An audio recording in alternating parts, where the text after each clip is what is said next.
Hey guys, wanted to bring this up because we forgot to talk about it on the show, but we just hit 20,000 downloads for Little Legends podcast, and we just wanted to say thank you so much for that. We really do appreciate it. We did not think when we started this show that we were going to get to something like 20,000 downloads. So, really, from the bottom of our hearts, we do appreciate you, and we hope to keep providing value and a great show for you guys. Make sure you do check us out in the Discord, discord.me/Little Legends Podcast, where we're doing game nights and just trying to be as active as we can in the community that we love so much, because you guys have provided us with so much, just so many great times and just so much. So, again, thank you so much for the 20K and enjoy the show.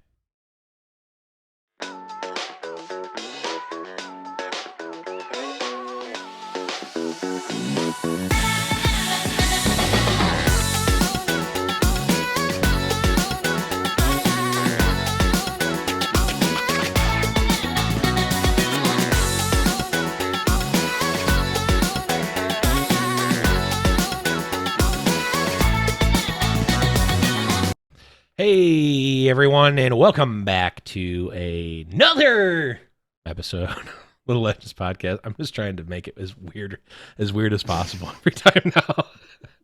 I am your host. Your last one was really good. Yeah, don't last remember what it week's was was. really good. I don't either, I'm but gonna it was. I'm gonna have to go back and listen to it and emulate that every time. But VOD review. we're gonna do podcast VOD review. Let us know if you want us to play that. But I am your host, Blevins. Joining me, as always, is my wonderful co-host, Boop. What's up?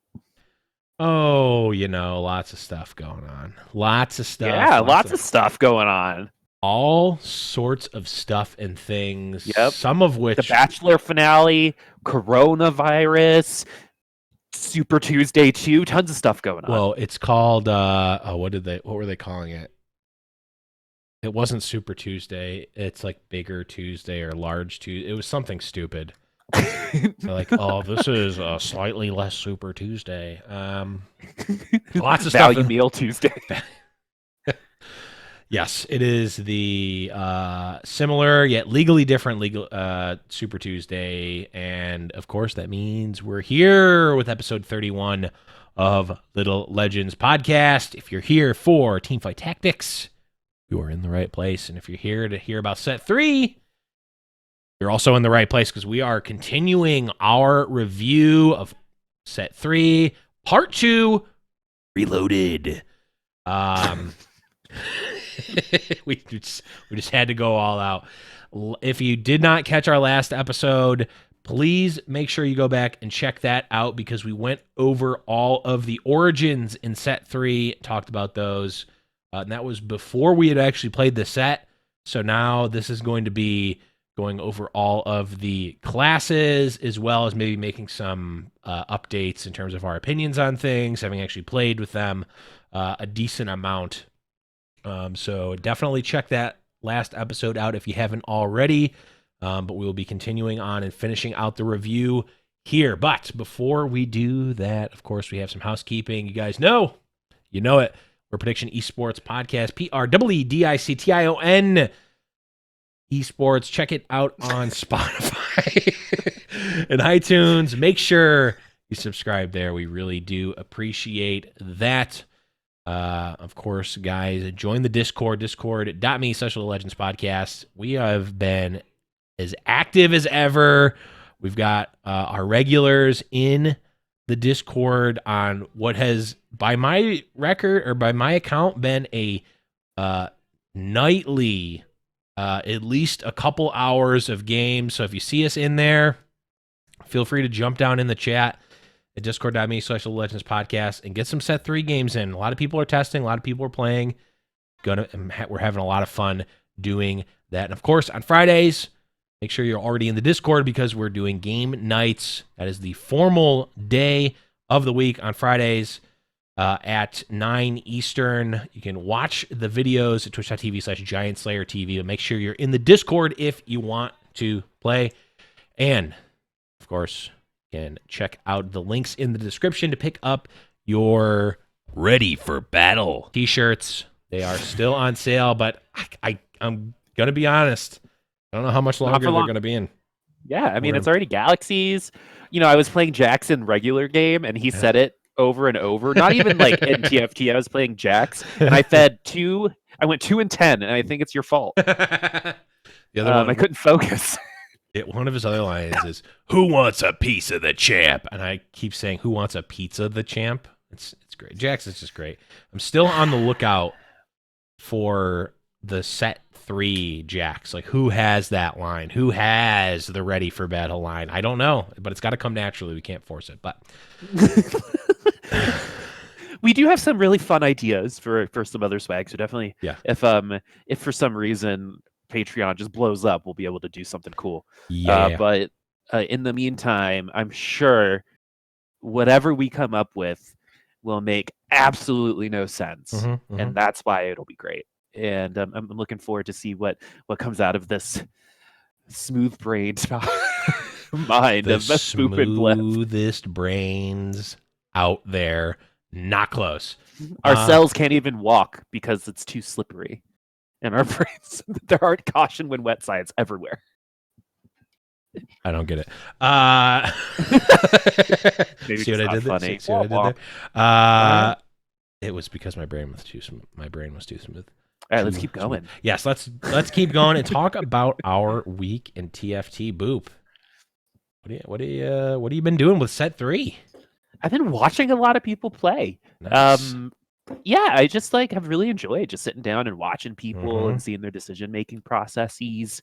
And it's been cool to kind of see how everything is interacting. I think there's a good amount of counterplay in this set. Of course, there are things that are strong and imbalanced. It's just the nature of it all. But I can definitely see where they were going with a lot of it, which is really, really cool. I think a lot of the decisions they made were great, and just the extra amount of polish. Even though all the ultimates are kind of back and big, it's still pretty readable. I.e., think about Star Guardians, right? Like when Nico ults, which is the thing. That happens.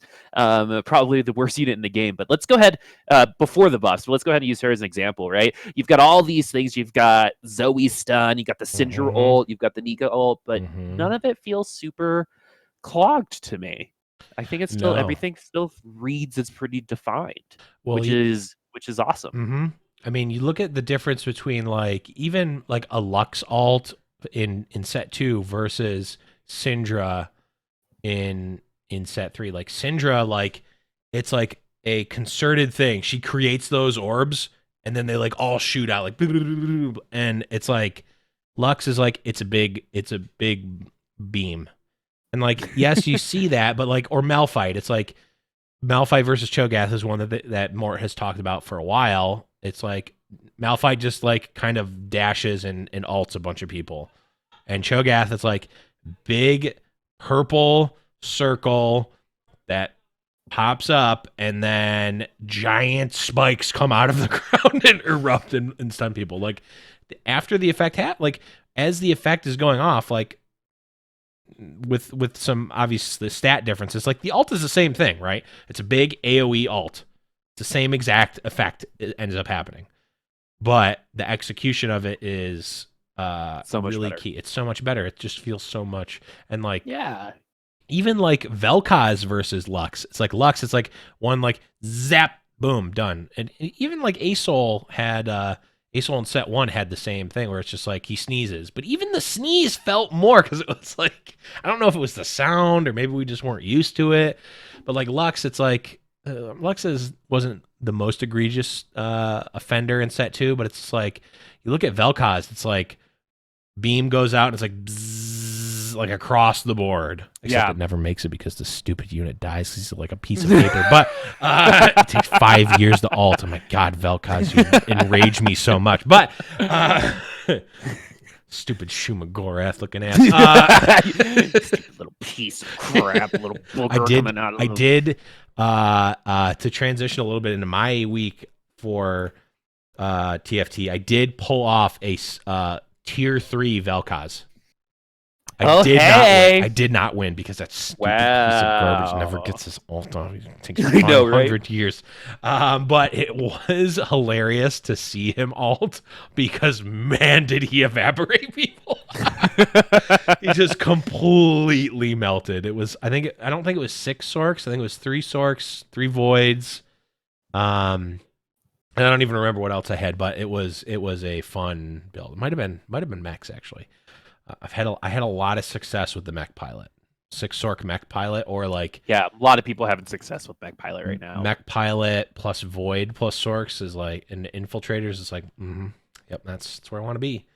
It's just fun. Like I'm in the right place. It mixes the like, it's the mech is fun.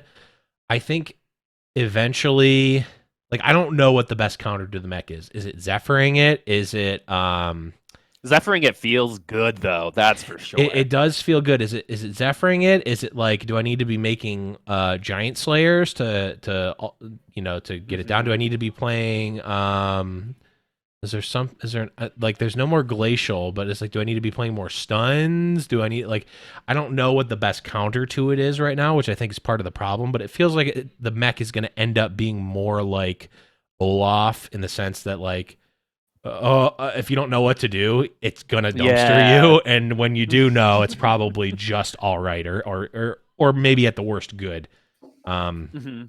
That's my guess. I don't know if that's the case, but that's my guess for Yeah, there's the mech bodes some serious like questions in terms of where we want the game to go. I think in terms of design, right? Because you have to make the decision. Do you like if the mech can res with the GA? Do you like that the units pop out and attack again? Right?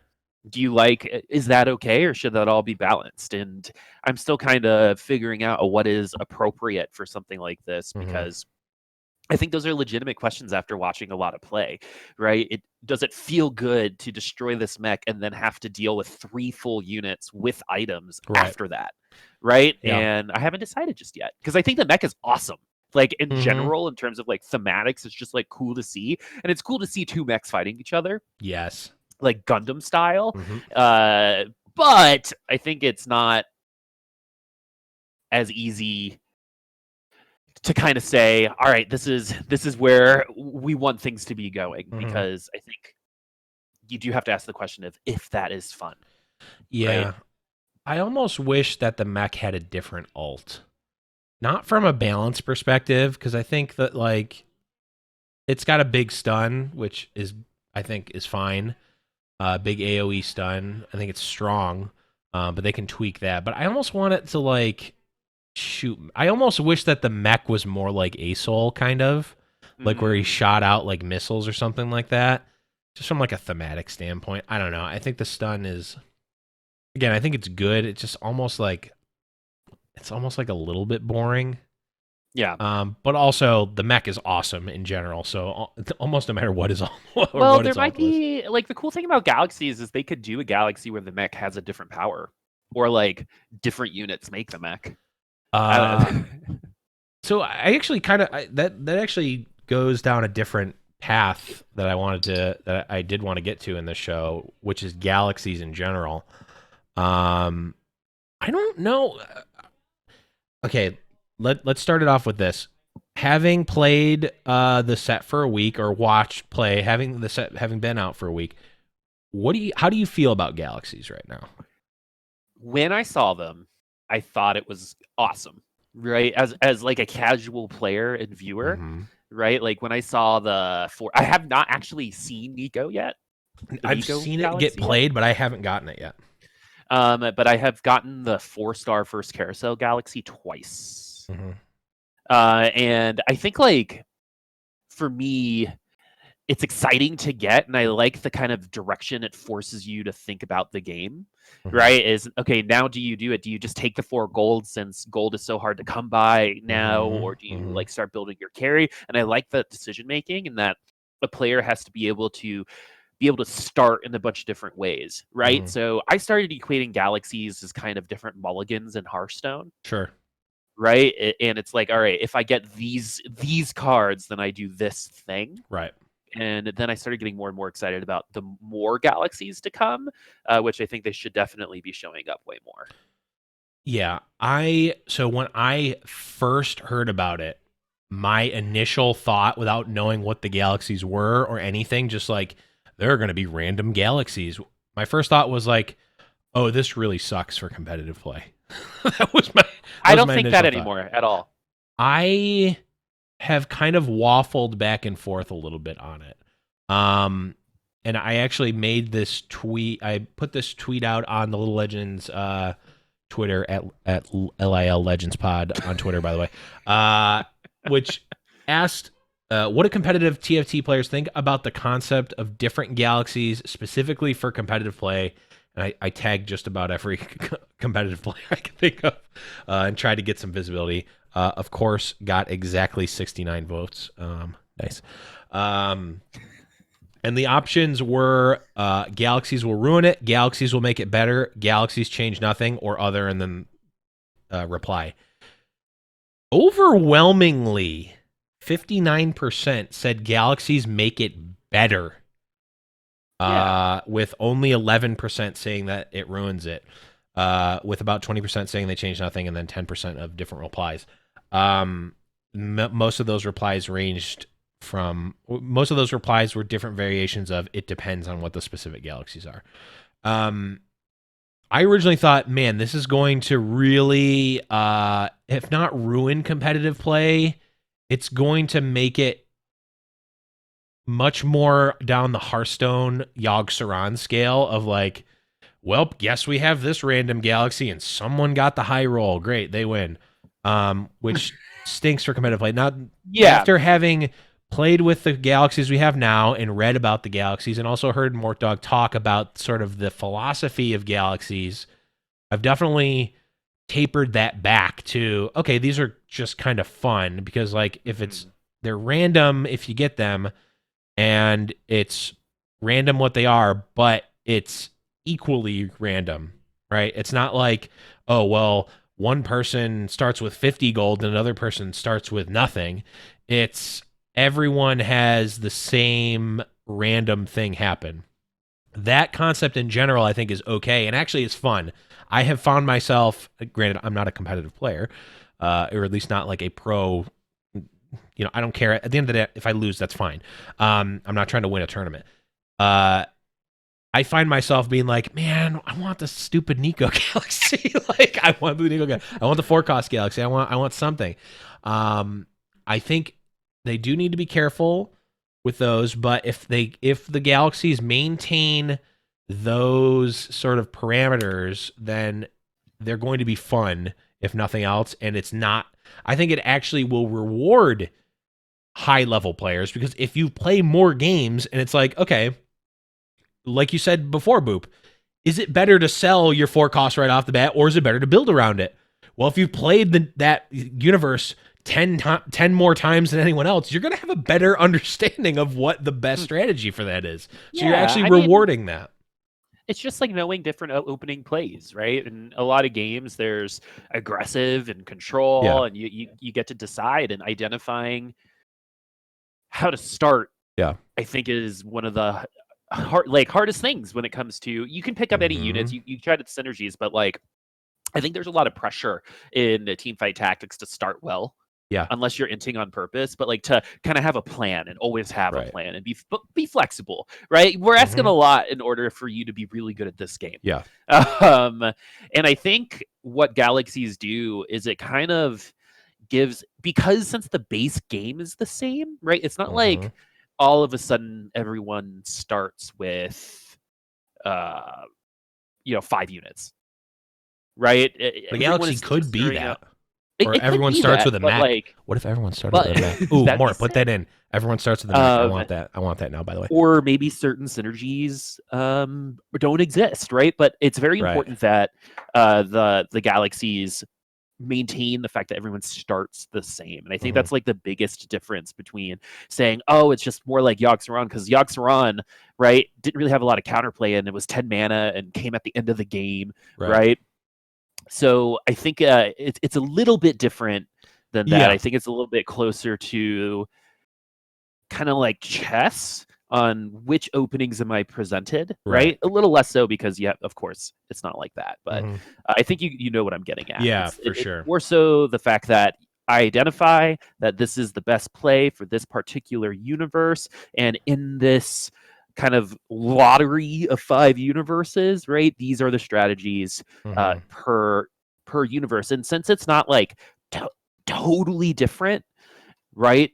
I think it's manageable for a player. Because that was the Yep. other thing that I was thinking about was how much are we going to expect these professional players to learn, right? If there are 5 Galaxies, Right. that's a lot of different strategy. But I think with TFT, there's enough kind of encompassing everything that won't necessarily be a problem. Yeah. And I think at the end of the day, if you're more, as long as they keep, like, my whole thing is like, if that philosophy actually pans out in practice, then it's fine. It's, and the reason I keep bringing this up is because I think less so than the Galaxies, at least, if there's a specific Galaxy that ends up coming up that's unfair, we'll obviously, or that we think is unfair, we'll obviously talk about it. But one thing that felt off in regards to that philosophy that didn't have anything to do with Galaxies was actually how the carousel items play out. So, as you may know, if you've read the different posts or if you've played, if you've just played set 3, sometimes a carousel will just give you all the same item. Or there's different carousel loadouts that are like, oh, it only has defensive items, or it only has offensive There's items, one or it has where all it was only Zephyrs or tiers. something. Yeah, I've seen that one. I've seen all spatulas, although that one was a bug for a while where it was almost always getting that. I've seen all Zephyrs. I've had all tiers. I've had one that for what it's worth, they toned down at least the chances of getting it. One was it's only defensive items, so only belts, chain vests, and cloaks.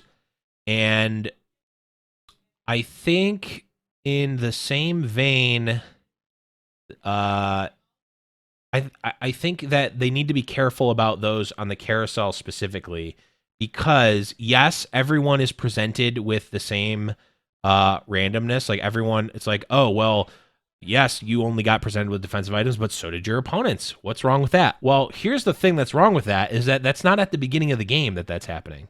It's happening in the middle of the game or at a later point in the game where, yes, everyone's getting the same thing, but the same thing doesn't have the same impact on everyone as it does everyone else. Like if someone is playing, I don't know if this is good or not, but someone is playing a Vanguard comp, like or maxing out Vanguards, like, oh wow, this defensive, like the fact that they got this random defensive item carousel actually makes it very good. And someone who's behind, like the carousel is meant to like help you if you're behind, so you have an the early difference pick. between like starting off on the same foot and kind of lucking into a defensive carousel is it speaks a lot towards like a competitive integrity, right? Because there's also got to be a way to eliminate players from the lobby, right? And sometimes you give advantage to people who already have advantage, and there's a way to balance that.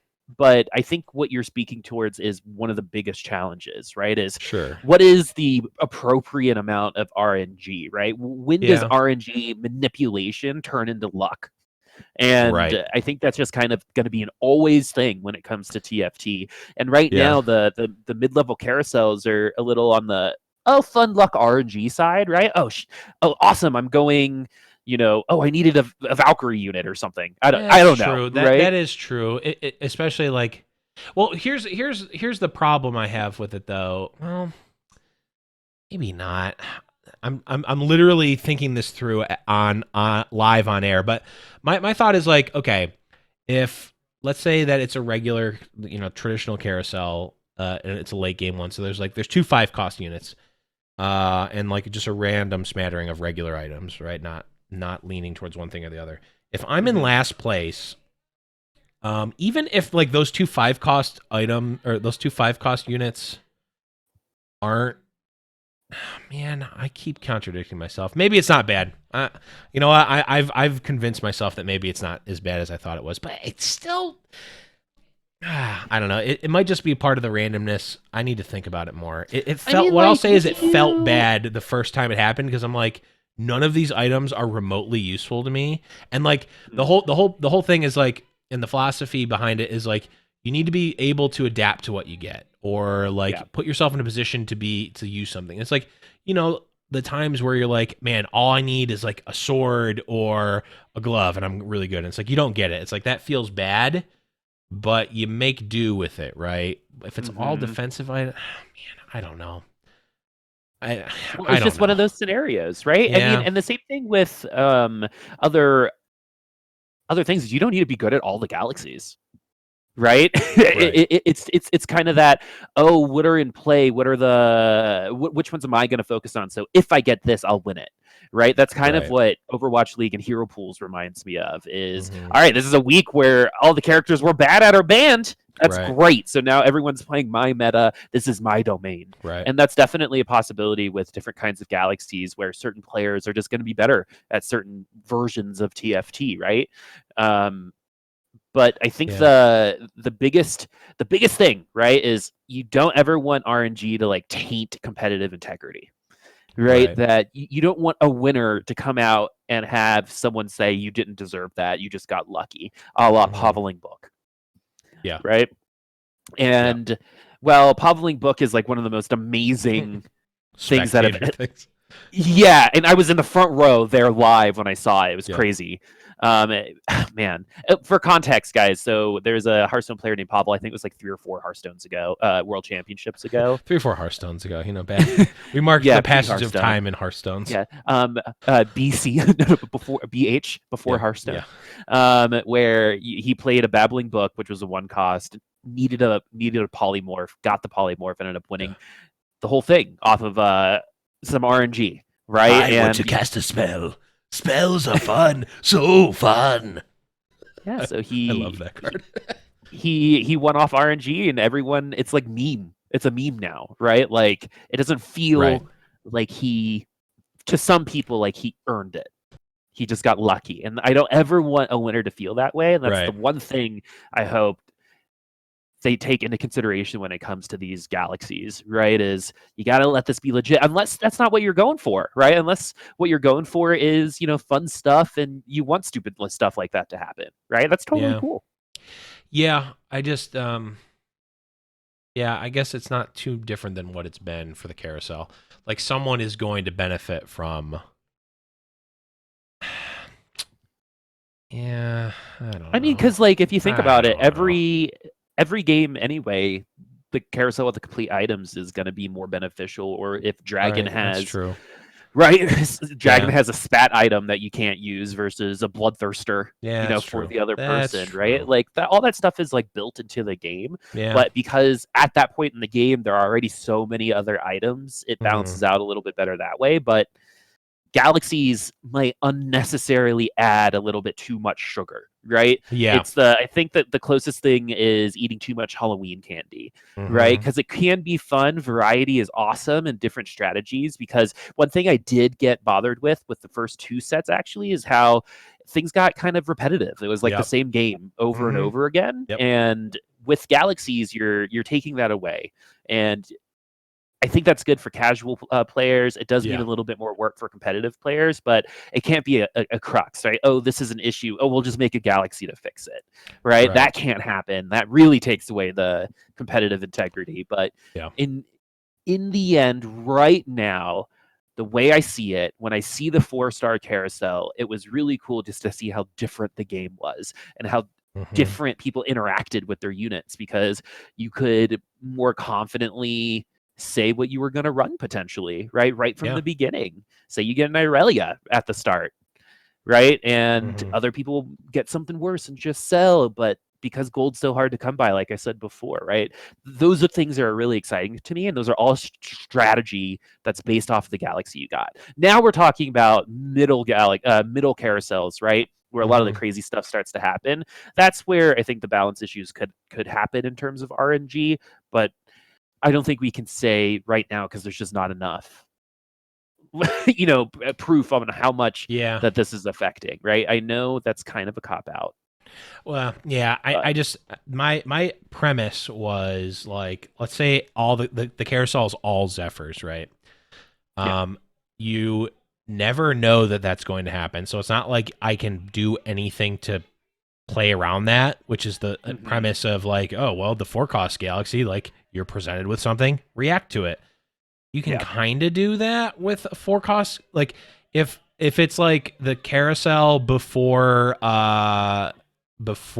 chickens, right?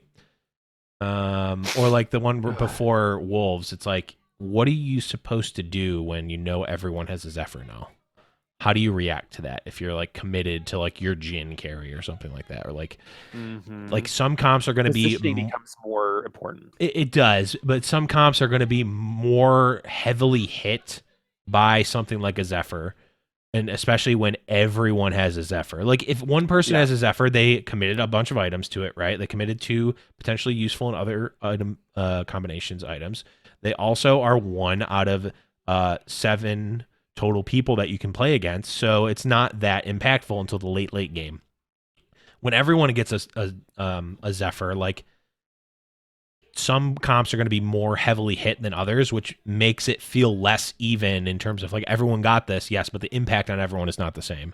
What happened is the same, but the impact is not the same. That's what my premise is. And obviously that's a corner case, and I don't know what the chances of getting all Zephyrs is. It's probably very small, but even like, again, what were the chances that he hit Polymorph off of Babbling Book?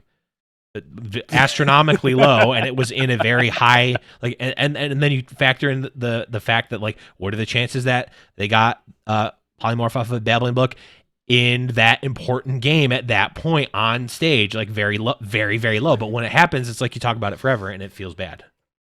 Well, I think if I were to put on my game developer hat, if I were running a game with RNG and a mechanic like that, right, I would say, yes, you're totally right. It does provide an unfair advantage that game. But if all of those people are in a lobby, again, it might balance out by providing the other person that same advantage while not providing the other person, an advantage there. Does that equal out? Is that balance? We don't know. That's been a thing for a while in this industry. Yeah, I'd be interested to hear what Mort says about that. Honestly, that'd be an interesting one to hear. I could just be blowing it out of proportion. But speaking of Mort, got a little transition here. Wanted to bring up that this Sunday, Giant Slayer TV is doing a Set 2 finale tournament. Mort Dog is going to be casting it. I mean, I'm also going to be casting it, but Mort Dog is going to be casting Sunday at 3 p.m. Central. Make sure you're there. So for those of you at home, Blev and I have been casting TFT. We've casted a couple tournaments. True. And I found out mere minutes before the cast. through Twitter, he straight up did the whole texted me. He swiped left. No, I didn't. I'm totally excited, dude. It's honestly, gonna be great. I wanted you to find out right now, but you found out beforehand. So I was honestly a little disappointed. I hate getting bamboozled, man. It's like my least favorite. Like my husband and I have had arguments about like, say, he'll get me excited about going to Outback Steakhouse. Right? Let's go to Outback. And I'll be like, yeah, steak. And then we'll go to Outback and he'll be like, we're next to this store and I do need to pick up some stuff. Let's go. And I'll get pissed, man. I don't know what it is about it, but like, I hate that so much. Right? Just tell me that we're going to go to the store at the beginning. Like, why you got to like trick me? But yeah, I don't like getting bamboozled, but that's exactly why you did it. So I appreciate your troll. And I'm actually really excited about it because you guys are very different. And I love that in casting pairs, like in general, right? Where the people are opposites. I always have it's either like really awkward for those people, but that kind of like makes everything better because you're all in it together. You're just like, we have nothing in common other than this game, so let's talk about this game. And your personalities shine like that, or it kind of just like works because everyone, it's like an appetizer sampler. Right? Everyone gets a little bit of what they want. I'm excited, and it's also going to be a lot of high level players as well. So very excited about that. It's a real cast with like real lobbies and like again, like you said, high level players. It's a big deal. Yeah, Congratulations, my dude. I am excited about that. Make sure you're checking that out, twitch.tv/GiantSlayerTV this Sunday, or if you're listening to this in the future, check out the VOD. It went great. That was me in the future. It's not really me in the future. It's me right now. It's me in the past if you're listening to this. You sound like an Old Spice commercial sometimes. It's me in the future. It's me in the past. Now it's me in the present. Yep. Yes, and also another thing that we knew was happening because of K3 Soju going off about it. We did get the TFT Galaxy Showcase tournament. Or actually, I don't know. The format and whatnot is on in the link. But a lot of different players. Mortdog, Whitrock, Disguised Toast is casting, Frodan, Avali, Le Tigresse, and a lot of. She's great. I love La Tigress, actually. I'm not fantastic. familiar with her, but I mean, Yeah. I'll take your word for it. A lot of different players from all over, actually. A lot of EU, some NA. I think there's some Asia players, South America. Gonna be a really. It looks like what 2, 4, 6, 8, 16 players there. So should be an interesting one. For set 3, that is going to be. Oh, that's very soon. If you're listening to this in podcast world, March 12th. So in 2 days from the live recording of this episode. So definitely check that out on the Riot Games Twitch page. So that's going to be very fun, and we'll certainly be talking about the results of that next week. And I think that's all we have before we get into our Redux, or no, sorry, the not the Redux, the Reloaded, our part 2 of set 3. Reloaded. It's set 3, part 2, Reloaded, coming up after the break. Stick around. Hey everyone, if you haven't already, make sure you're going to the Discord, discord.me/Little Legends Podcast. It is the place to be for all of the links, all of the announcements, tournaments, everything that we're involved with is going to be at discord.me/Little Legends Podcast. Take this time right now, and I'm delaying this on purpose. Go to discord.me/Little Legends Podcast and join the Discord today. You're not going to regret it. Welcome back, everyone. Hope you enjoyed the break. I know I sure did. I don't know why I say that every time. I just do. And I'm going to keep doing it now that I brought it up. We are going to be talking about the classes in set number 3, starting off with Blade Masters. Now, do you want to take the first one, or do you want to go odds or evens, Boop? What do you want? Let's go. You go first. You go first. Okay. We've got Blade Master returning here. It is now a 3/6 trait. Blade Masters have a chance to hit 2 extra times. For 3, 30% chance on hit, and for 6, 55% chance on hit. We've got Kale, Aurelia, Zaya, Fiora, Shen, Yasuo, and Master Yi. I love saying Zaya like Scyther. Zaya! Zaya! Yeah, exactly. Who was last set that I would say like Scyther? There's definitely someone. Yeah, there was someone. It's Zaya this time. It'll come. It'll come. Yeah, It'll certainly come. Let's talk let's talk a little bit about Aurelia here, because Aurelia is one of the champs that kind of like Nocturne was for me for a while in set 2, where like I see it and I'm like, I don't know what to do with this. I didn't know that it was a champion in League of Legends. I have no idea what this is, and I don't know what's going on. And I'm scared. And I'm scared to try it. But Zaya has actually, Professor sort of keyed me in to Zaya. And one thing... Or Irelia or Zaya? Sorry, Aurelia. I meant Aurelia this whole time. I had Zaya on my mind because of Zaya! Like Scyther.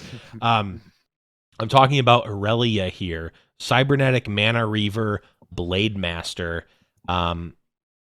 She dashes past her target, attacking them for percentage of her attack damage as she passes through. If this kills the target, she casts again immediately at the enemy with the highest mana. So she dashes around if she kills. And what's interesting about her is that she has a 30 mana pool. I think that's the lowest mana pool of anyone that we've seen that has mana. I don't know of anyone who has a 20. I think this might be the lowest, or at least tied for the lowest. Oh, no, not Soraka. Sona. Sona has what's 40. Sona has 40. 40? Yeah. Okay.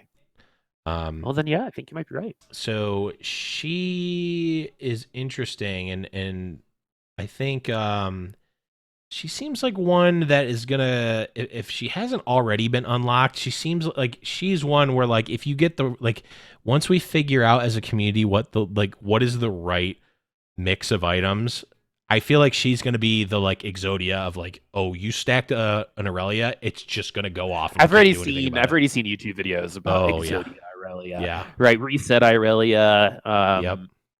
She's a super fun champion to watch and play in League of Legends, and she's very technical. And her whole thing is that she has dash resets if she kills something. Yep. So it's cool that they brought that theme into TFT proper. But she's definitely a unit that is going to be, I think, messed with a lot.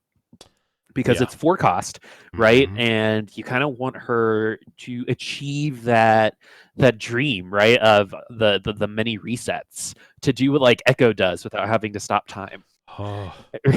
Right? Because seeing that would be sick, right? When you see her kind of, like, dash all around, it's really awesome. And even her thematics in terms of her lore, I believe she's Ionian, and she is a weapons master and a duelist, and she's really great at, like, technical fighting, and I think that's represented really, really well. But in terms of actual synergies and stuff, my husband has been running a lot of Blade Master comps, and does the ability trigger off the Blade Master proc?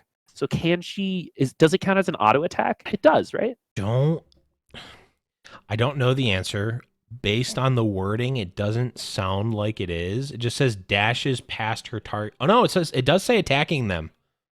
So I wonder, like, so you get the dash, and then you get the Blade Master proc, and then you get another auto attack, and then you dash again because you have such low mana, right? Like, but you have to keep her alive. So the question is, are you going to build tank? Are you going to build? How are you going to? If you're going to invest in Irelia, I think you're really investing, because it seems like a lot of the comps that are doing well right now are having where was I going with that? Irelia. Anyway, it'll come back, but Irelia, I think we're still discovering exactly how to use her. Yeah, definitely an interesting one. And Mana Reaver is one of those, like, kind of weird one-off.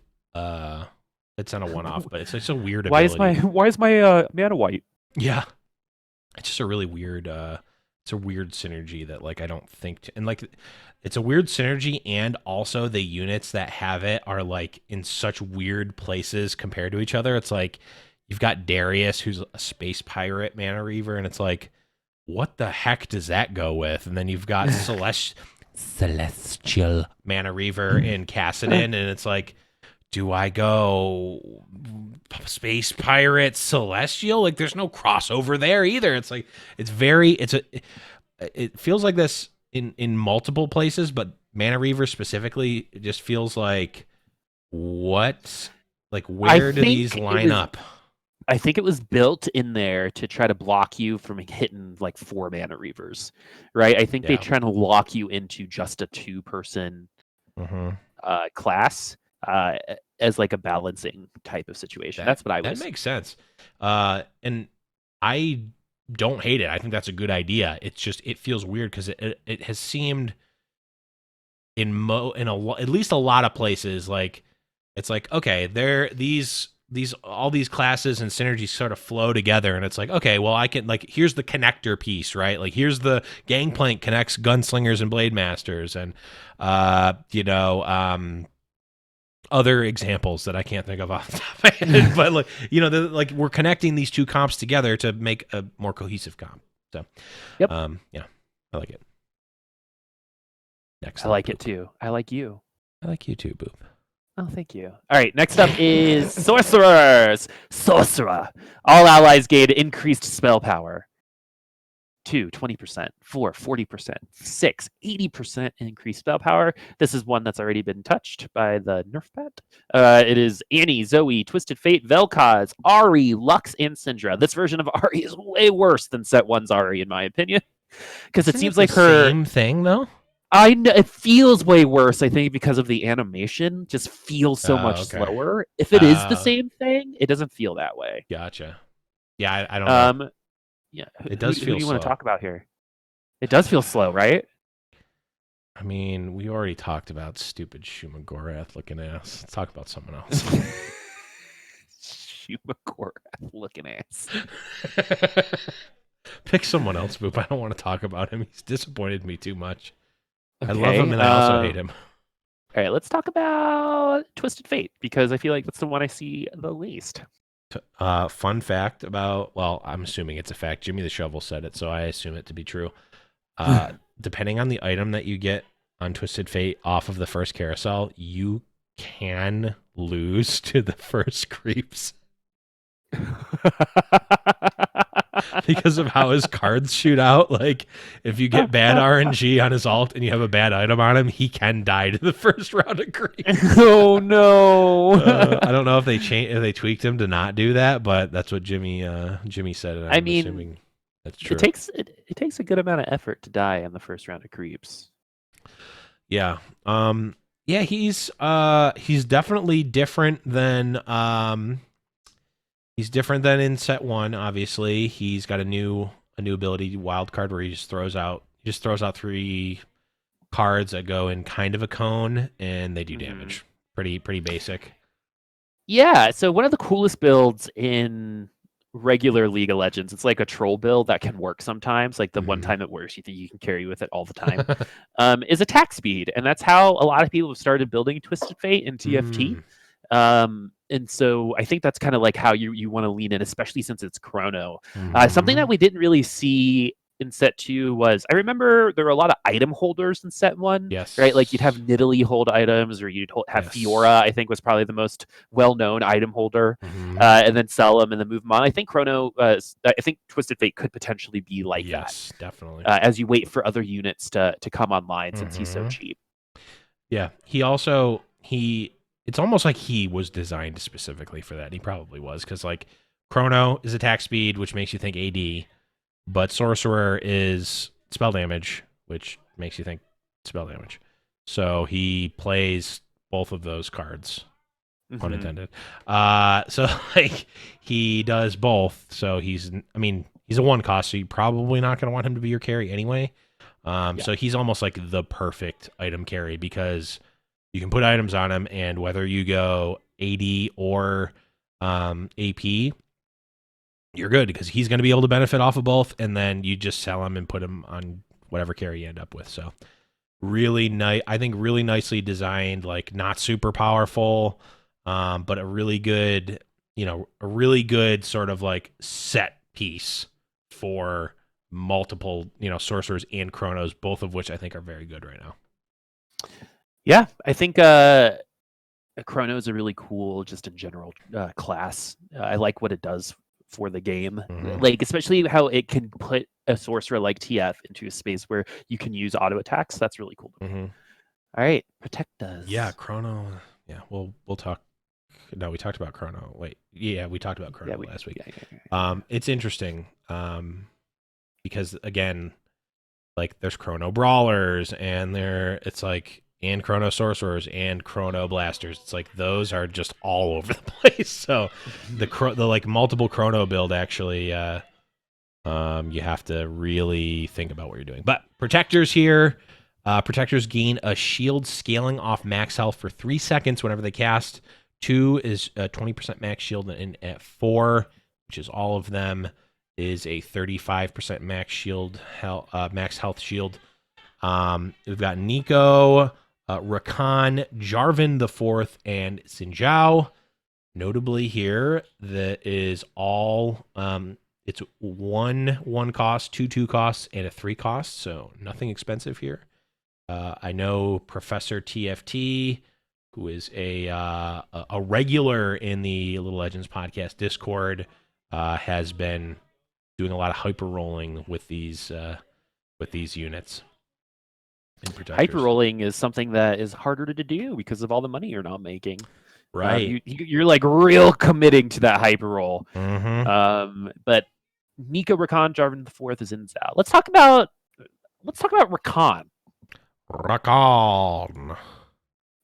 Yes. Because Jimmy the Shovel built a tier 3 Xin Zhao with some crazy items during game night and destroyed all of us. I've actually seen a lot of Xin Zhao carry. Like even into the late game, it's been pretty good. But yeah, Rakan. His ult, grand entrance. Rakan dashes next to his attack target, leaps into the air, knocking them up and damaging all adjacent enemies. I don't know how much I've really used Rakan. I think I've used him one time specifically in my comp when I was hyper rolling the Celestials, or I was hyper rolling Protectors and Celestials. I went Celestials and Protectors, and he's good. He's CC. He's cheap CC. Again, he's sort of... CC's always good. CC, a lot of CC in this set. Yeah, there is a lot of CC, and it's nice to see cheap CC as well, but it's not like he's broken. It doesn't seem like Talia, where it's like, oh, well, you basically phantomed. So, yeah, I liked, I like him in the sense that, like, I like the fact that the Protectors can be hyper rolled, and Celestial, I think, is a little bit slept on right now, but only because, like, running multiple Celestials, it's very much a support trait, not a, like, well, I'm gonna get all these and it's like light, where it's like, oh well, that's just over. It's like, no, it's just nice to have, but a lot of the units are quite good, which we talked about last week. But yeah, Rakan he's been all right. Nothing too special for me yet. You all right? Yeah, you're all right, Rakan. All right, next up is Brawlers. Brawlers gain bonus health. 2 is 300, 4 is 750.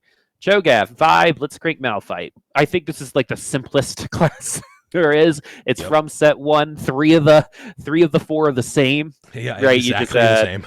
Yeah, and you just add Malphite there, which is the only new one. But like you said, exactly the same. Yeah, I mean, Blitzcrank is back, which I love. Like, everyone loves Blitzcrank. We get to play Blitzcrank games. And yeah, I love Blitzcrank so much. What he adds to a game in terms of just like capability of making an audience go, oh, I think is so strong, because you can technically do that with Zephyr, right? And like other things in the game, but with Blitzcrank, it's just so much more hype, you know? Well, you can do it with Zephyr, but your opponent knows that a Zephyr is coming. Blitzcrank, like, you could hide that till the end, right? Like, they don't, good stuff.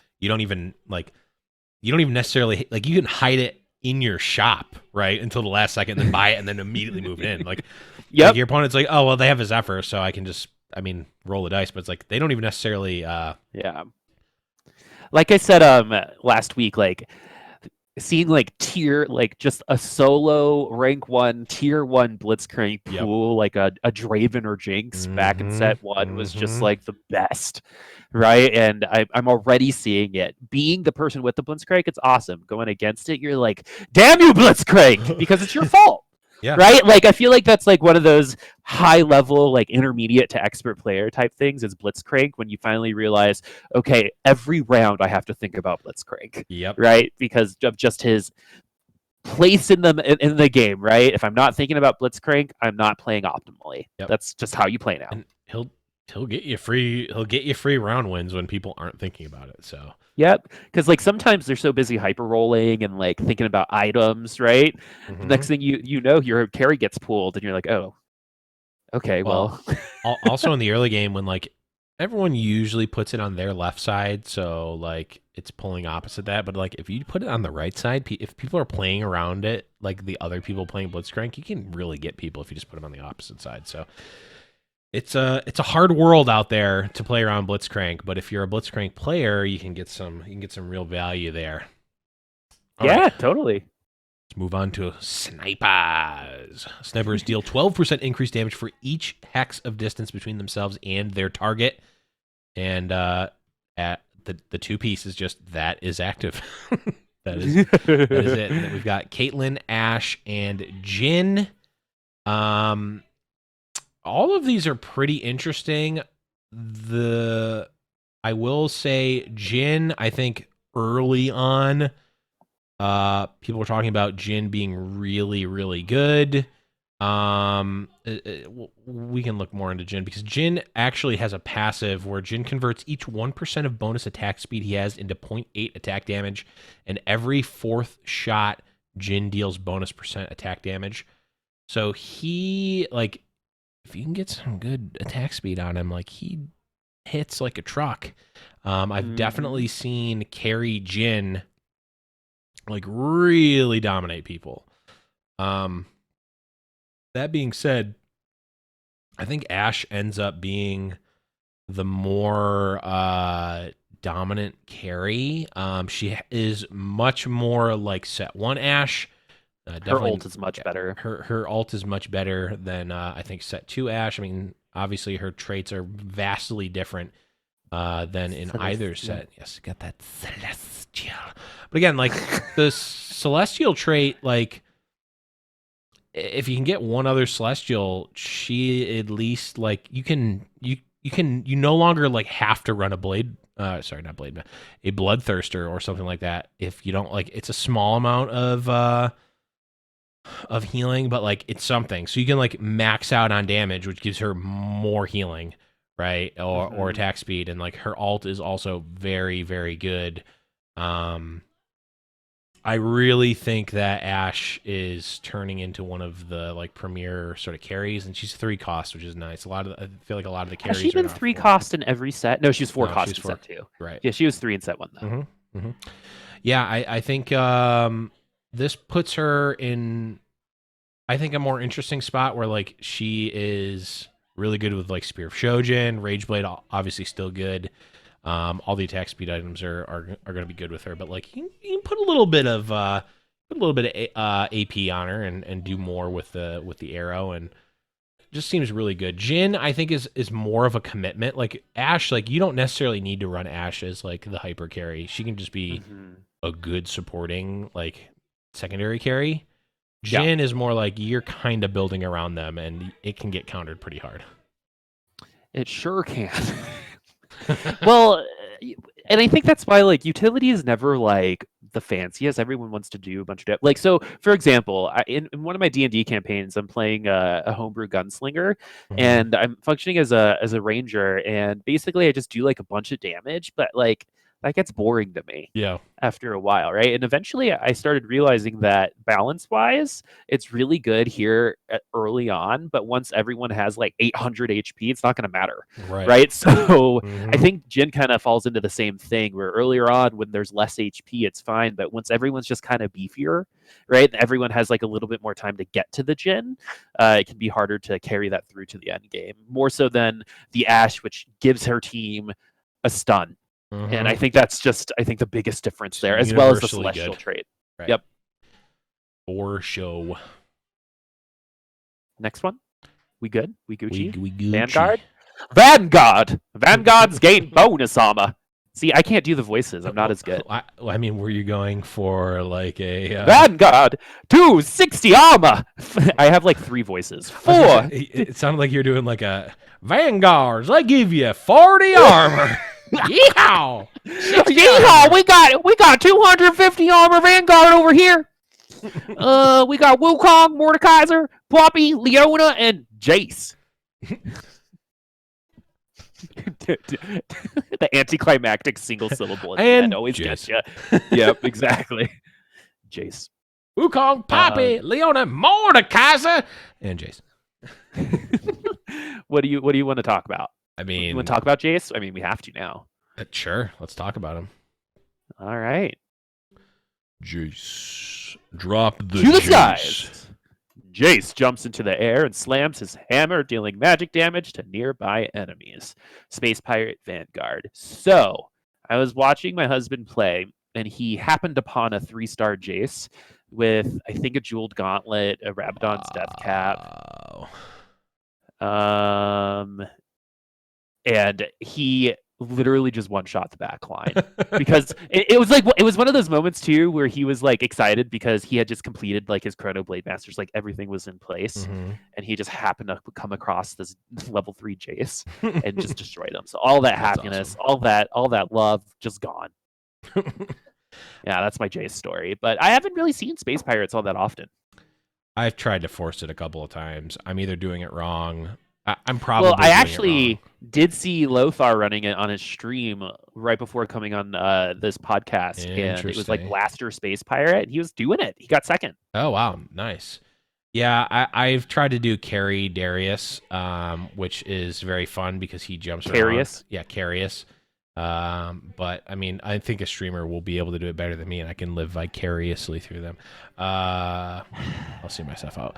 But he dunks. He like, and if he gets a kill, he resets. Like I've seen builds where like he dunks, kills someone, and then it's like dunks again, dunks again, dunks again, dunks again, dunks again. Like that's the dream, right? It's just hard to do because he just gets melted too much. But Jace, I think, is just, again, Space Pirate is just in a weird spot where it's like it's similar to Pirate in set 1, where it's like you're almost like sacrificing an origin, right? Because like a lot of times it doesn't really matter that much. Like you're getting the extra gold, but like, are you gonna want, if you're not forcing Space Pirates, do you really want a I guess you could want like Blaster and Vanguard, like that's reasonable, and like Gangplank is a strong unit, but like Darius, Space Pirate, Mana Reaver, it's like that doesn't go in anything. Jace is at least a decent unit, but like what is this? Darius is just like out there, so I'm still wrapping my head around how to best get use out of the Space Pirates. And it's not even like the hyper roll build. I mean, I guess it kind of is like of yore, but you don't. I think really the bait is like you don't actually need 4 Space Pirates, even though I want 4 Space Pirates. Everyone wants 4 Space Pirates. Let's be real. It's tough. It's real tough. I mean, I want to live that dream, but I think overall Jace is pretty good. But just sort of, just like in set 1, Jace was just kind of like a unit. Not this tier 3 Jace that my husband saw, but he was a shapeshifter enabler and also a more so an enabler. That's definitely a good way to say it. Yeah, he was, and he kind of is in this too. Doesn't really feel that much like a 3 cost, but it's funny too because we're talking about Vanguards and then we started talking about Space Pirates. So let's talk about Vanguards in general, because some people are liking the Vanguard trait and like the units within it. Mordekaiser seems to have a lot of fans. Leona always has fans. Wukong has fans. What do you think? Wukong, very, very good. He's almost like a Malphite-esque of this set, where he's just a solid. He's actually, I think, arguably a little bit better than Malphite. I don't know that his ult is better than Malphite's, though it's arguable. And Chrono is definitely better than Mountain was, at least in the grand scheme of the meta. So Wukong, I think, makes it into a lot of builds because, like, Vanguard is sort of like Knights from set 1. It's almost exactly like Knights, actually. Like, it's a very easy splashable trait. It's a 2/4. So like you can run Wukong and a Leona, or Wukong and Mordekaiser. Like you run Wukong plus any other Vanguard, and you're in a good spot. And a lot of those Vanguards, just flat stats is always good. Yeah. Right. 60 armor. That's just damage mitigation. Right. That's great. Yep. It's just good, and like you said, all these units are at least like passable. Wukong, I think, is is a plus. Poppy is I like Poppy for 1 cost, and Leona we already know how good she is at tanking. So like Wukong and Leona is like a good basis for a front line for like literally any comp, and then from there you can add in any chrono, which we already talked about. Like there's chronos across the whole spectrum of what you would want to build for a comp. So a lot of really good splash ability there. All right, your turn, man. Let's do this. Let's do voice for this one. No, it's too quiet. Infiltrators. Passive infiltrators jump to the back of the enemy territory at the start of combat. Infiltrators gain 60% attack speed for the first 6 seconds of combat. Ooh, I can't do that one for too long. At 2, that is active, and at 4, the bonus is active and it refreshes on takedown. I'm not gonna lie, I've never run 4 infiltrators, and I low-key did not know that worked like that. So I'm learning, but I have run 2 infiltrator a lot. It's got Echo, Fizz, Shaco, Kha'Zix, and Kai'Sa. Man, you can pick any of these and talk a bit about them. I think Echo is the biggest splashy one. He's one of my favorite. He's an early front runner for my favorite champ in set 3. I mean, Gangplank. I mean, come on, it's Gangplank. I love Gangplank. But in terms of like playing them, I almost always want an Echo. His ult is so good. I like Cybernetic. Like Cybernetic is decent. Well, I then think. You put Demolitionist on him, right? At the same time. Stop it. That's cheating.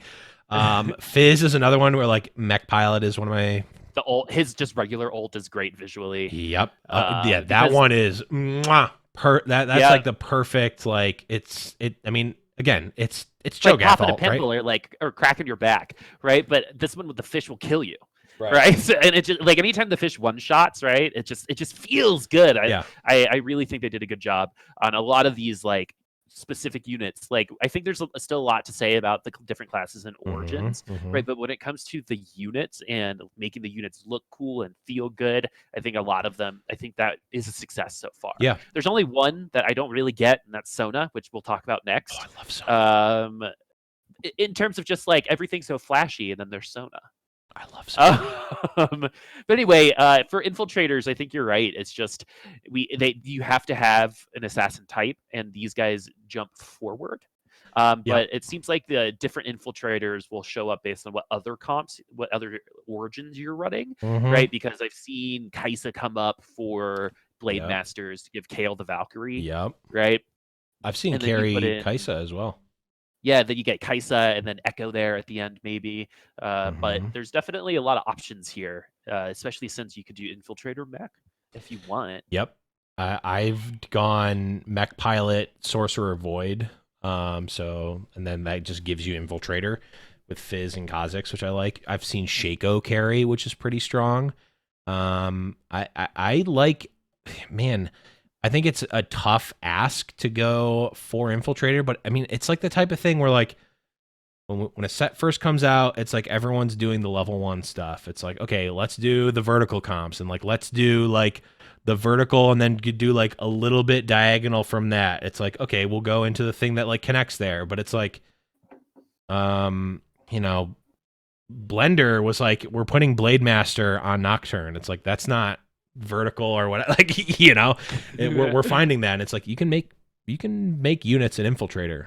Like once people like get that, I think 4 Infiltrator is actually going to be like, I think it's slept on literally because I didn't know what the 4 Infiltrator did until literally right now. So I'm assuming that it's pretty man, that cast of Bork gonna be. You're so lucky he's made the game, so you technically have to know any of this. He'll know it all. I also don't need to know any of that because it's a set 2 farewell tournament, so it's casting set 2. I've got time to learn set 3. Okay, maybe. Okay, yeah. I got time to learn set 3. All right, cool. Yes. Let's do Mystic. All right. Mystic. This one's going to be quick because it's the same as last time. It's just magic resist. 2 is 30 magic resist. 4 is 120, but that's substantial. But putting 4 in can be very difficult because none of the Mystics have similar origins, which are Sona, Karma, Soraka, and Lulu, which is, in my opinion, one of my favorite. I know it's a Yordle too, which is crazy, but when you polymorph just the right unit, it just feels so good. That carries in Zal. Now you're a frog. And he's gone. And you're gone. And Lulu can win rounds for you, and she's expensive. absolutely. And I think she and I love Lulu. I love Polymorph. Polymorph always strong no matter what. We were literally just talking about it in another game how strong Polymorph could be. And I'm excited to see her here, just making you hate your life by seeing cute little animals run across your board. Classic Yordles, making you hate your life. Yeah, I mean, I think Sona is kind of cool. Maybe her ult isn't super flashy, although it does make a cool note. It does make a cool sound, and it does shoot out like the green, like energy to heal you. What I like about Sona is that if you put two Seraph's Embrace on her, she just keeps ulting. She only has 40 mana, so she'll cast and then recast and then recast and then recast. She's a heal bot. I have not been able to get it to work yet because I haven't been able to get her with 4 tiers yet. But like I want to believe that that's good. All right, next up, my friend. Next up is Demolitionist. We've got Gangplank. We've Demolitionist spells stun targets they hit for 1.5 seconds. You need to have 2 Demolitionists for it to be active. There's Ziggs as a 1 cost, Rumble as a 3 cost, and then Gangplank as a 5 cost. So a little bit tougher to get this one active, although you can make a Demolitionist with a spat item. That has been my least favorite thing so far this set, to be completely honest with you. To be able to give anyone a 1.5 second stun. The Kaisas, right? Ooh, like Kaisa or Asol or Asol only works for the first one. True, but it still it will work for the first cast, and then it will work once for the second cast, and it will work it's not like broken where like every single ship is stunning, but it's still pretty good. Another game that my husband was playing, unfortunately for him, he was going up against a Rebel Demolitionist squad, and the Ziggs had double Seraph's GA, and was just stunning people with his ult over and over again. And it became he needed a Quicksilver if he was going to beat that comp. Like that's where it went. Yeah, he was never able to get it. So this will be, I think, probably something that we also see a lot of balance around, because being able to make someone a Demolitionist is cool, right, in terms of stunning, but I think there's a lot of CC in this set, and that's probably been for me the most frustrating so far of set 3 is characters just like not doing anything for an amount of time. And I know there's that bugs with GAs and stuff, but like you get Zoe slept and then you get stunned, right? Sometimes I just feel like my characters don't get to play, and while that's fine, and in terms of you can position and blah blah blah, I think some of the CC is just too long. Yeah, I think stuns are definitely something that they have tweaked around a lot. And I mean, think about old Pantheon. So I do want to see a little bit of reduction there, but it is interesting the amount of stuns, and you can just turn anyone into a Demolitionist. It's a little bit boring, and that again, a stun is powerful, but that doesn't mean it's exciting. It's I just get a good thing to happen. Well, it's like Glacial, right? That's true. It's the same thing as Glacial, but instead of having it be random, it's whenever they cast a spell. Yeah, that's true. And I think that makes it a little worse, kind of, because at least with the random, you could put it there as I got the wrong procs, right? But with this one, it's it's unavoidable, right? You're gonna get stunned, and you're potentially gonna have to build a Quicksilver. Or some type of CC mitigation, which might be what they were trying to do, but is a ton of CC a fun? When it comes to League of Legends, there was the League of Tanks at one point, which in tanks usually have a ton of CC, and that was probably one of the worst metas, right? So I don't know if I want a high CC meta, right? So that's definitely the thing on the top of my list in terms of in a month when we're all like over the glitz and glam of how cool Galaxies and how good everything looks. Right. Demolitionist is the thing that definitely causes me the most concern. But Yeah. if Glacial worked for 2 sets, they can definitely do it for Demolitionist. True. I'm wondering now if you just read it as is, Demolitionist spells stun targets they hit for 1.5 seconds. Does a Sona stun your own units at the heal?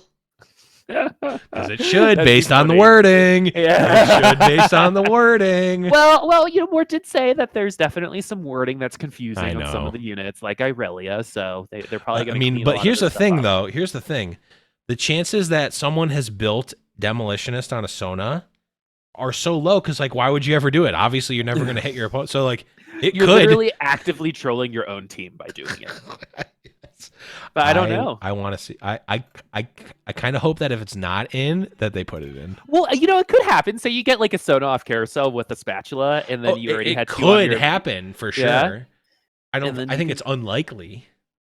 All right. Before we get too excited about Demolitionist Sona, let's talk about blasters, because this is something that I'm really excited about. Every 4th blaster attack fires additional attacks, which deal apply on hand effects.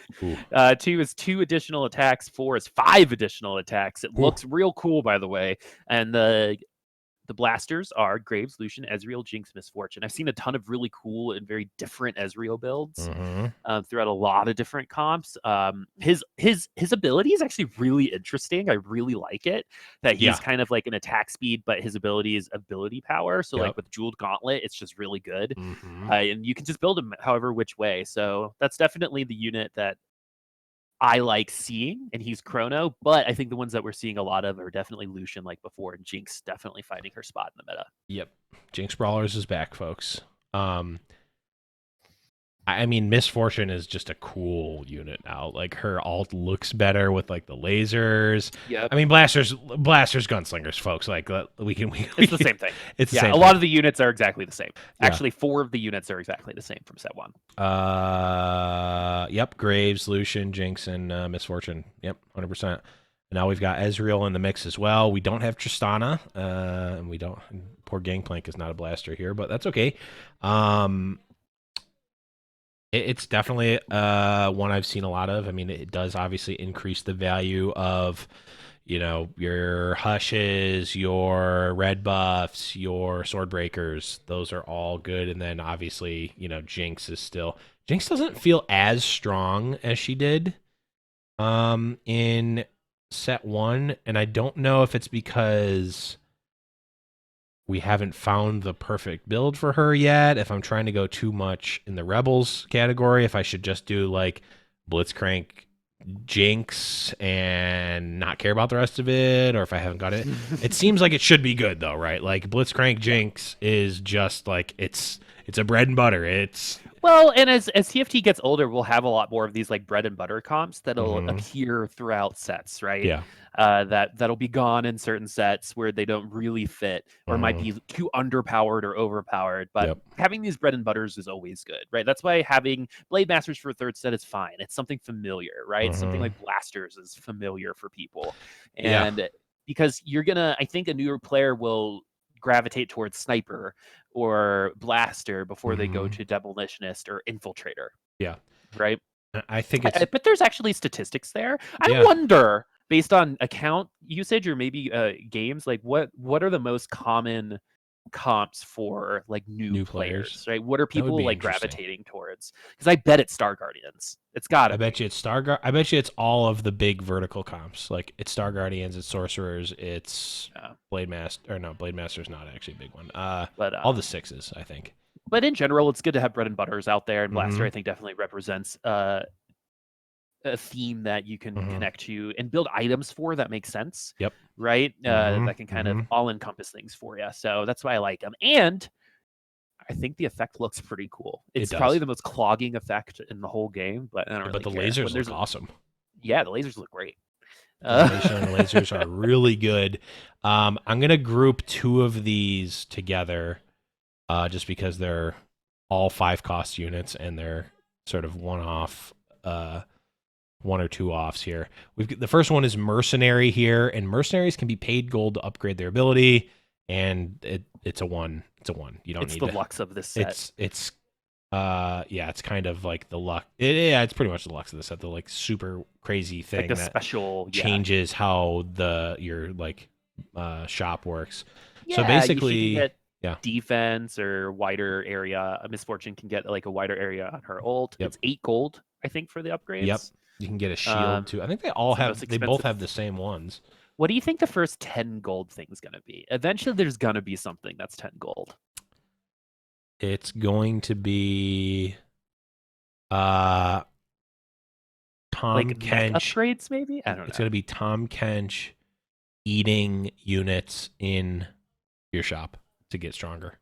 It's going to cost 10 gold to eat a unit, and you gain a percentage of their HP. Oh, that's cool. I came up with that on the spot. Also, now Riot, if you do use that, you don't need to pay me. Just let me do a voice in the game for something. That's all. That's my only payment I want. All right, let's get that Mana Reaver going. Yeah. Oh wait, I want to do Aurelian Soul here because it's not really a trait. Okay. Starships continuously circle the area and cannot basic attack. This is the Singed. Aurelian Soul is the Singed here. He flies around. He shoots out ships. It's awesome. Nicki Minaj's favorite unit.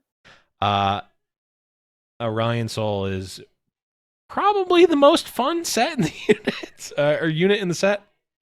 Yeah, I think it's so fun just to see him so slow. So slow. It's so slow. Flying around. He's a mothership from StarCraft. Everyone's got to check out that Mort Dog clip of the 1v9 tier 3. 1v9 tier 3 Ace Soul with So Morellos and Hex Tech. That it wouldn't have worked without the Hex Tech. Yeah. But just a really like straightforward, like, yeah, you know what to build. He's almost like, well, he's pretty much exactly like Singed in the set. He just acts a little bit differently, which is awesome. But okay, Boop, finish us off here with Mana Reavers. all right, let's do it. Mana Reavers, first attack. 2, all attacks. 4, increase the cost of their okay, how do you let's see Mana if I can do Reavers this in first English. attack. Okay, so I don't know for the 2, if you have 2, the first attack, but if you have 4, all attacks will increase the cost of the next spell cast by 40%. Yes. So there's when you only have 2, they can potentially for a lot of like the heavy mana users, the Mana Reaver trait might go off before it reaches the end of the spell. But with all 4 of them, it doesn't matter. It'll be a perma effect if you have 4 in there. I haven't really seen like any Kassadin ever. Personally. I've used Kassadin in some Celestial builds, but it's not. I've had middling success one time. not anything too crazy. But I think what this kind of goes to show is what's really exciting is things are still changing, right? There are definitely some things that were obviously good, but we don't know quite yet. They've done a lot of balance changes. Like we could totally go over those, but with the fact that this is being PBE and they're likely a lot of to things, change, we're not. Yeah, and they're likely to change. I don't know if it's worth it, but they're definitely having a very hands-on approach because this is something that I think to close the show is really important to talk about, right? This is the set. Right, this is the one that is going on mobile. So this is what they decided was the closest to what TFT should be, and I love what they did with it. Right, and I'm so happy they kind of went this direction because there are things I thought I didn't want that I now know I wanted. There's some things I thought that shouldn't be the case that now I see them I was wrong on, right? Like Galaxies, for example. I'm definitely changing my opinion on those things, but this is it, right? And I'm happy that this is that set because this is going to be the set that gets spectator mode most likely. This is going to be the set that goes out on mobile, right? This like there's a whole video on how to play. Like the production on this set is by far the best that we've seen in TFT so far.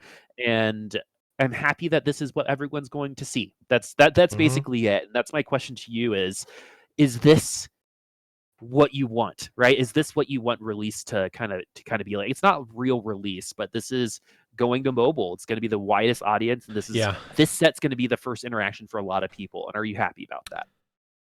I am happy with it. I think it has enough of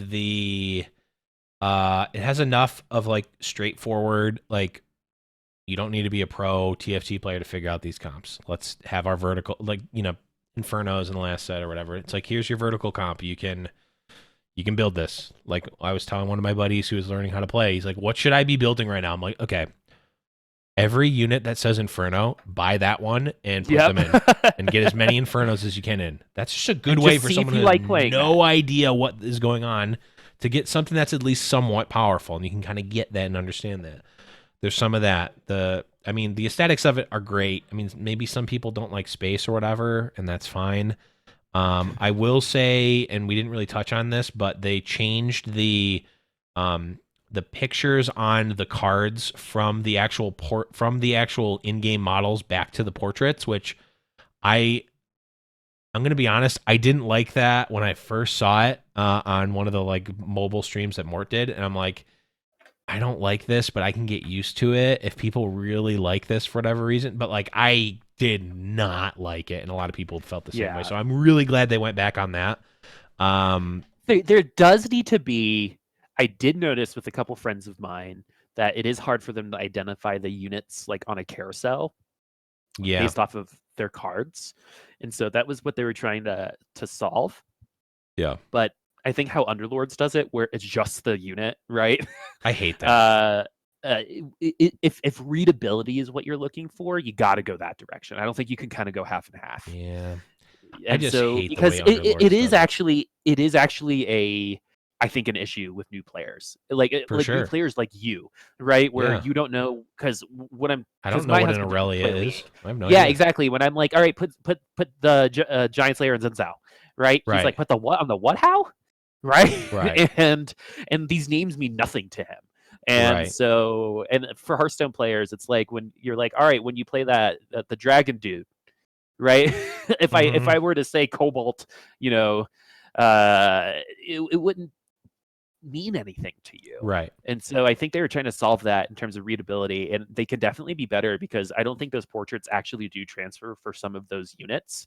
And so that's definitely a place of improvement, especially once they do go to mobile, when the portraits are smaller and the units are smaller. The other problem or issue with this set specifically, because I never had any issue, like I didn't know a lot of the units, and it took me a very small amount of time for set 1 and set 2. And this one I'm having a harder time because like I'm just looking at the Mobalytics page right now without even going too deep into it, and it's like Echo, Fizz, Lucian, Ezreal, Aurelia, and Kaisa are all units that are wearing some sort of helmet that is a like blue or purple-ish type of metal color, right? So the colors are all more the colors they're all very similar because the theme is supposed to be space, right? Everything is effing purple or metal colored. I don't know what these things are. And then like the other thing is like Gangplank and Darius, and like there's a couple other ones that just look like Space Marines to me. So it's like, I don't know what these are. And like all the Star Guardians look exactly the same. Lux and Syndra are the same thing to me. They look very, very similar. So again, I, as someone who does a podcast and will be playing a lot of TFT, I'm fine with getting over that. It's just like, man, I could see it being frustrating if I'm picking this up for the first time. They need to find a solution to it. Like, in my opinion, they have to. It's probably not like, I mean, it could actually, I think you could make the argument that it's a little high priority for them. I think so. To make it more readable, because you think about it, and I still have like my own Jarvan iPhone. And Mordekaiser look the same too. Like there's a lot that look the same. Yeah. And on a screen that's not that big, it's going to be even harder to see. Yeah. Right. And I think it's very important that they kind of solve that out, because they did go with color scheme that things look very similar, right? All of the Darkstar units look very similar. Yeah. And so readability is a priority, in my opinion, when they do go to mobile, and they got to figure it out, because they went for it with like the posed models, but some of them just looked super awkward. Yeah. Right. I think there's definitely just do that better forehead, or come up with a totally different way of showing us the units, because I do think that readability is an issue for new players, and could potentially cause people to stop playing. And also, pop quiz: which one of these is a Star Guardian? Is it Is it Lux or is it Syndra? It was Syndra, but you would never know because they look the same, and one of them's a Dark Star and one of them's a Star Guardian. I think and Zoe being a Star Guardian but being purple and like dark, Right. even though in Syndra the also video, is too. yeah, even though in the video Zoe's like the enemy of the Star Guardian. I don't know. But Right. I do think readability in terms of that is a place where they can make some decisions, because I think readability in terms of like units on the board and how the abilities look are great, but I'm just thinking on like that noob, like very very early on level, that is something that can UI and readability is something that can cause you to stop playing something. Sure. Like I know there was a so funny when Blockbuster was a thing, there was like this game, it was a JRPG that was really well reviewed, but for some reason I couldn't start it. I couldn't figure out how to start the game, so I just didn't. I just returned it, and there are people like me out there. So and I think for the diehards, like, I mean, I can now kind of know the difference between Jarvan the Fourth and Mordekaiser. Like, I kind of know that, but like, new person McGee has no clue. Why are these things not combining? Oh, okay, they're not the same unit. Great, but they look the same. Why? That's because that's what they look like in League of Legends. League of what now? I'm Mr. Mobile Player. League of what? That's just thought. I mean, I think I also agree it is kind of high priority, but like for me personally, it's not affecting my games that much right now because I kind of got it, but something to think about for sure. I do think in that vein, and we won't go too deep into it, I think it is no coincidence that we have a lot of returning set 1 champs.